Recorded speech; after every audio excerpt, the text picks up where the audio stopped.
Okay okay sir నమస్కారం sir. మీది సదాశివపురం అనుకుంటా కదమ్మా? అవును సార్. శాస్త్రి గారి మనవడు కదా నువ్వు? అవును సార్. అవును సార్. సార్ తమకెలా తెలుసు సార్? మాది అదే ఊర్లే. సార్ ఎక్కడ సార్ మన ఊర్లో మీరు? మేము ఊరి బయట ఉంటాం, హరిజనవాడ.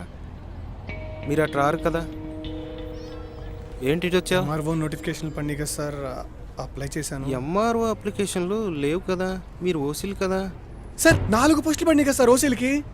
పేపర్లో ఉంటాయమ్మా, పేపర్లో అప్లికేషన్లు ఉంటాయి. సార్ సార్ సార్ 91% వచ్చింది సార్. చాలా కష్టాల్లో ఉన్నాను సార్.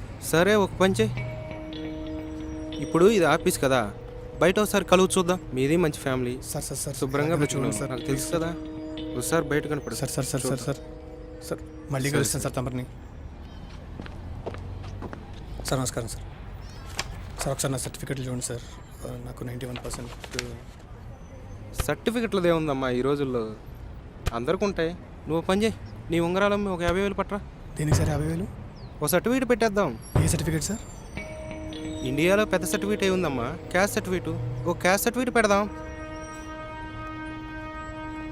సద్బ్రాహ్మణుని సార్, వేదాలన్నీ చదువుకున్నాను సార్. మనకున్న 4 వేదాల్లో మనిషి ఎలా ఉండాలో చెప్పారు సార్. మనం పంచమ వేదంగా చెప్పుకునే భారతంలో మనిషి ఎలా ఉంటాడో చెప్పారు సార్.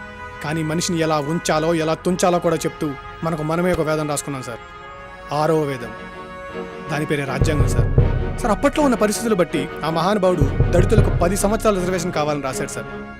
కానీ మన వాళ్ళు రాజకీయ లాభం కోసం, అధికారం కోసం 10ని 20, 20ని 30, 30, 40 ఇలా పెంచుకుంటూ పోతున్నారు సార్. అంబేద్కర్ రాసిన రాజ్యాంగం ఇప్పుడు లేదు సార్. అవసరానికి ఒక పేజీ మారుకుంటూ వచ్చింది. ఒక్కసారి అంబేద్కర్ తిరిగి వచ్చి ఇప్పుడున్న రాజ్యాంగాన్ని కనుక చూస్తే గుండె పగిలి చచ్చిపోతాడు సార్. సార్ ఒకటి అర్థంగా అడుగుతాను, ఇప్పుడున్న పరిస్థితుల్లో ఇండియాలో రిజర్వేషన్ దేనికి ఇవ్వాలి సార్? కులానికా, మతానికా, ప్రాంతానికా, వర్గానికా, వర్ణానికా? అప్పట్లో పరిస్థితులు ఏమో కానీ ఇప్పుడు మాత్రం ఇండియాలో 2 కులాలు ఉన్నాయి సార్. ఒకటి ధనిక కులం, 2 పేద కులం. మళ్ళీ ఇంకొకసారి అంబేద్కర్ పుట్టి ఆ 6వ వేదాన్ని తిరిగి రాస్తే తప్ప మన దేశ పరిస్థితి బాగుపడదు సార్. డబ్బు కోసం ధర్మాన్ని నమ్ముకున్న వాళ్ళు, ఉద్యోగం కోసం అభిమానం నమ్ముకున్న వాళ్ళు చాలా మంది ఉంటారు సార్. కానీ నేను మాత్రం ధర్మం తప్పలేను, కష్టపడి బతుకుతాను. నన్ను క్షమించండి సార్.